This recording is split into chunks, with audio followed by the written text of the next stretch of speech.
a good show to watch because I gotta tell, I gotta be honest, you know, watching so many tanks in the meta in the jungle, it gave me a little bit tiresome, exhausted sometimes, right? I know, having a different flavor of ice cream, the assassin back to the meta, is just absolutely awesome to watch. And here comes the ban, the Valentina.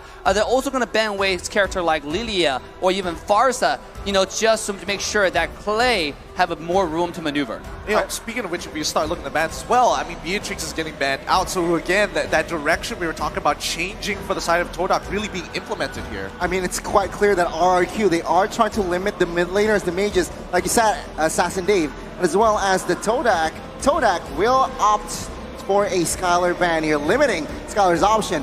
But I do want to add that Claude, again, it needs time, right, to reach that power spike with Hilda and your opponent. Is it a fair trade, do you think?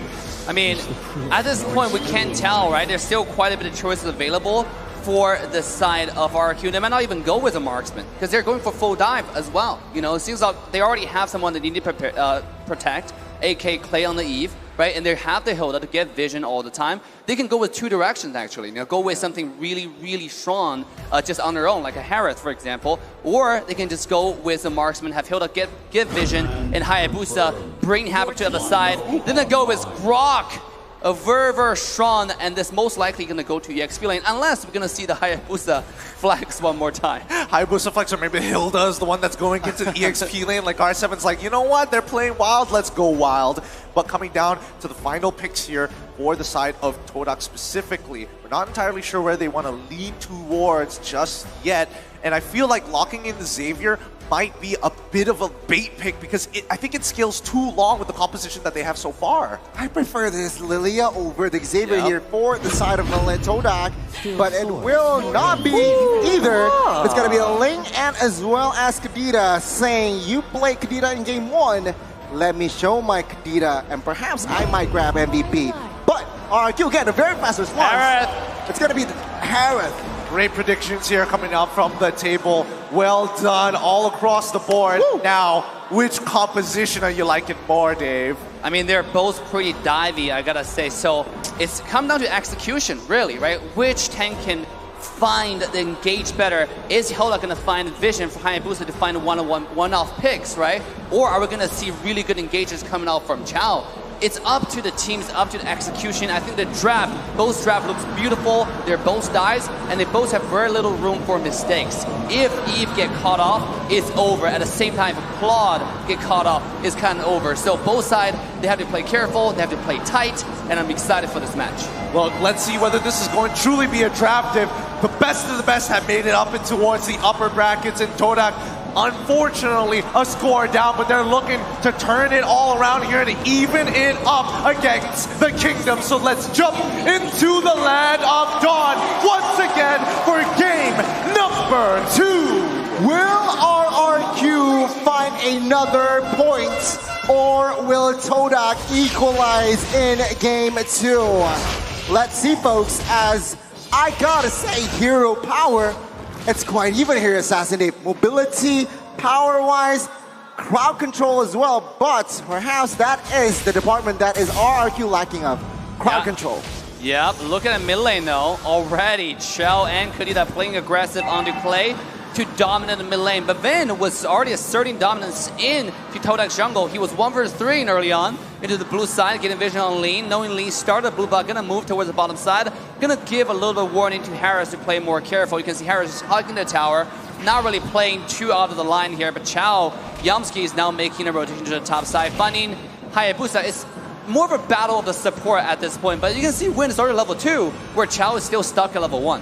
Yeah, it's a little unfortunate indeed, but let's see how these interactions are going to go, because a lot of the focus seems to be looking towards the bottom side. Harith getting attacked, and Vin himself gets on out of there. Albert hitting level 4, but doesn't want to commit just yet. Trades on both sides, no kills on either. It seems like both teams here trying to poke, trying to give out pressure, and for now, Momo needs to be very careful here. Albert is already on standby. Will he commit to this? I mean, this is a tower dive right here, right? Albert coming in. Oh, maybe he should just go for the go crab. I like what R7 is doing in lane. Because of the lane prior, he was zoning Momo away from the experience. And because of that, Win was getting so much more experience, such a huge lead against the Chao, against the corresponding opposition. And here we go, approaching the first turtle. Hilda is already on standby.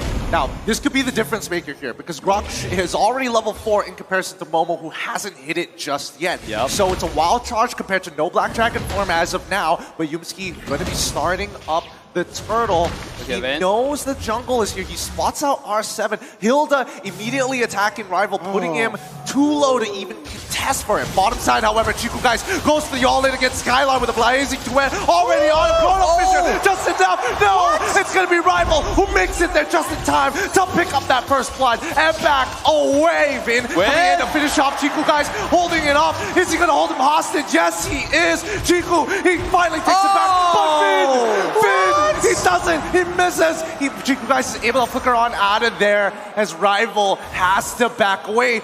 Nobody took the turtle in that time. He has the game sense, but he just misclicked that perhaps. But yeah, I mean, Rival has no retribution earlier. He was forced, but now it seems like they are ready to set up and take this first turtle. RQ, can they respond to this? Albert will not be able to reach there on time.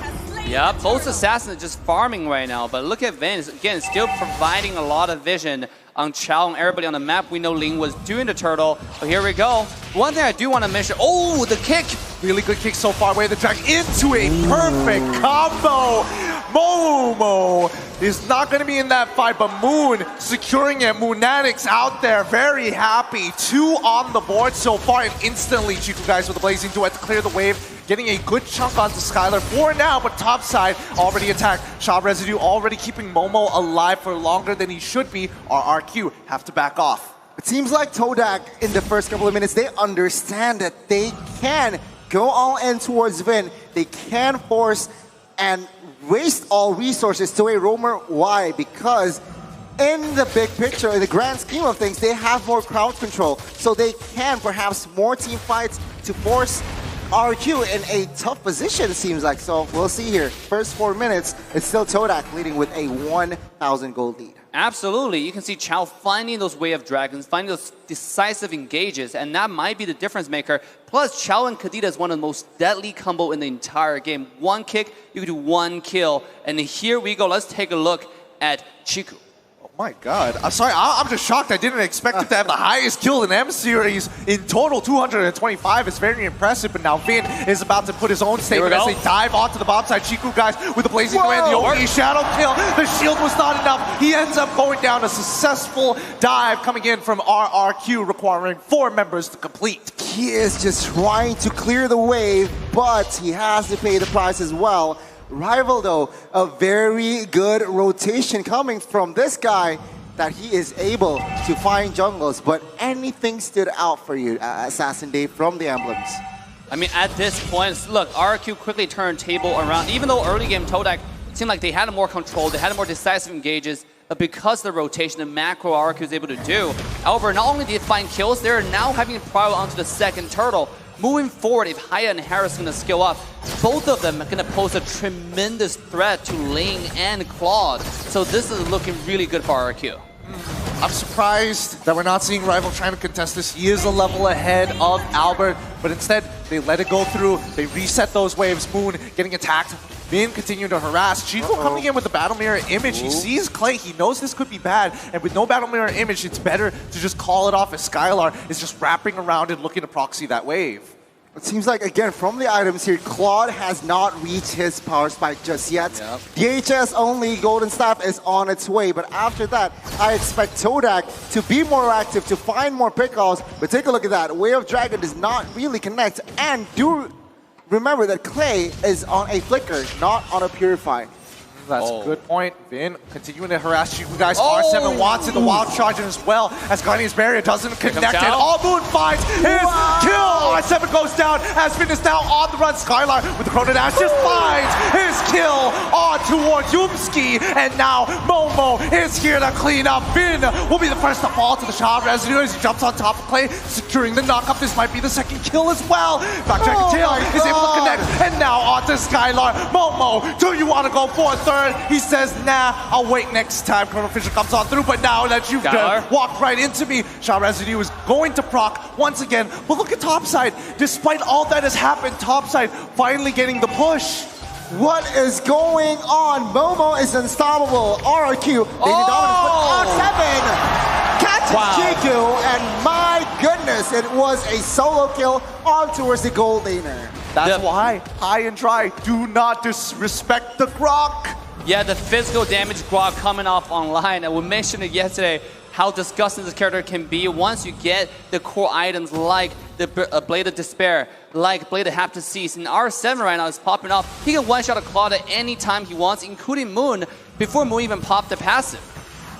Does this mean we're expecting to see Winds of Nature first item build? Question mark? Maybe, but Yumski on the other side already secured Dreadnought. So again, it will negate the damage from Albert and as well as Vin. Also, R7. But we are seeing now RQ setting up. Oh, Finger to Kundo. The real world manipulation comes out just in time, but Momo is now here to help. Clay is dead, and Rival is popping off. He's jumping through, but Momo continuing being the consistent source of damage. He's already found his killing spree. He finally dies to R7 at the end of the day, but the damage has been done. 2-for-2 trade. And now Rival once again in that 1v1 against Albert. Shadow kill. He passes it over to the Turtle, forcing him to take his quad shadow out of there. Skylar still wants as he drops down the Chrono Force. Moon ends up dying before he could lay waste on the enemy jungle. Turtle falls into the hands of RRQ. RRQ with the favorable trade. They got the neutral objective, and finding Moon was a very, very crucial kill. Now, 5-minute, 8-minute item checks. Assassin Dave, what's going on? At this point, you can see Hayabusa already ramping up, have the Hunter Strike, going for the Blade of Despair. This guy's 1,000 gold ahead. Just a minute ago, he was about like a few hundred gold behind. So because one team fight, he's able to find those good kills and beautiful placement on the skill 2 on the Quad Shadow. Right, hiding in the bush. I don't think the Moon saw that coming. Here we go.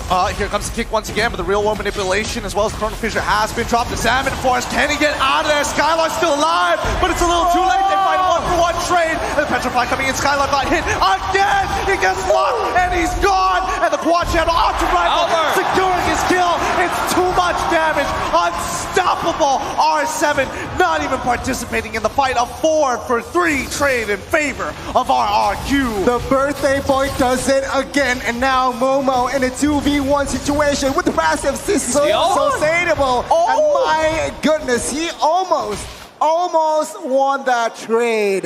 Momo's life for hire protects the wave and still protects the tier 1. Momo is absolute monster at this point. He is building damage. He just finished Hunter Strike. I mean, this guy, he's not going to play any defensive at all. He's going straight to your backline, trying to go for Clay. You can see Clay has one of the highest deaths right now. 3 deaths in the entire game. One shot kill from Albert. Quick, switch the screen. We can't have this. The instant replay already coming up, but look at this play. Oh my goodness. I mean, the fact that Momo was able to get away with so much is pretty incredible, but Albert is now hitting critical mass. We saw that one shot earlier. It's going to happen again. I mean, at this point, right, RRQ, they are just having fun. It's not over though. The Lord now has spawned RRQ again, looking for a setup. 4-man rotations in the river area. Can Todak smell this?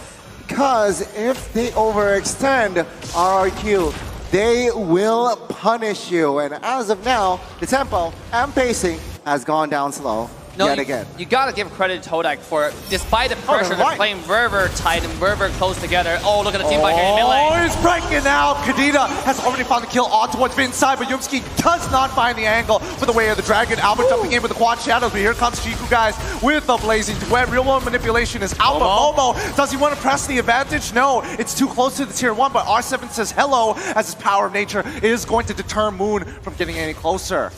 very clean execution and setup from both teams. No casualties just yet though, only Vin. But now it seems like both teams, they are focusing on that Lord. With the man advantage, Todak will have a slight edge. But even so, RRQ, they are not letting this Lord for free. No, back to what I was saying regarding Todak, you gotta give them credit for playing so careful and so organized. The Chao Kadita combo has proven to be very, very effective. Every person they find is the kill. It's very, very brutal and deadly. That's including Vin, the tankiest character in the entire game right now. Even Vin have to respect this combo and play more safe at this point. I think what I'm stressing about right now is the fact that Skylar, despite getting hit by double petrifies all the time, was still managing to hold out with the Xamarin Force, and I just saw him purchase the concentrated energy. So, with this being said, let's see how this Lord situation is going to work, because the side lane's not falling into the favor of Todak. The way I see it, I mean, Yumski, he has 3 targets, right? Either Albert, Skylar, or Clay. But please keep in mind that Skylar has Purify, so that just eliminates from 3 to 2. Albert quite hard to catch, and Clay is perhaps the only viable target for Yumski to catch. Other than that, it's just, I guess it's not really relevant, but teamfight perhaps will go ensue now. Yeah, again, as Assassin Day mentioned, just really organized coming in from Todak. They're really not pressing or forcing this. Oh, wait, Moon, Chiku are in prime position. Could they actually find the flank here as Momo is coming in with a Black Dragon form? No. RRQ take very safe paths back into their jungle here, as now they look to press. They do notice what Chiku and Moon is. The plan has been dropped, but Rival making his way down to the bot side to get some more pressure. And that's the power of Link, right? Like when it's in a stall, when it's stalemate, Link can always go to the side and split push. But this is RQ taking advantage of this split push and starting the Lord. It's already getting low. Real One Manipulation is down. Kadita uses the rough play. Albert's towards the Lord, but Momo is going to initiate the fight. He's under. Oh, he didn't even proc the shot rescue. He ends up dying. Albert has already got like the blaze into it, as well the Winds of Nature show. It's just enough to secure the kill. Rival unable to get Albert, who's already in purple buff side. Rival, can he find this kill? Yes, he can. Gets one. Uses his ultimate, gets the knockup play. Oh, it's a double. Albert here to finish him off, but no, I'll let you live. You prove yourself worthy. The last man standing finds a double for Todak. Even though the neutral objective falls in the hands of the Kings of Kings, they managed to have some slight compensation. Let's see, with this Lord push, here we go. Can RRQ break it? Solo kill. Moon getting, oh my god, the passive is still up for Moon. Oh my goodness, I can't believe it. 1 HP. I guess that's a message to the rest of them. Is he going to do it one more time? Momo this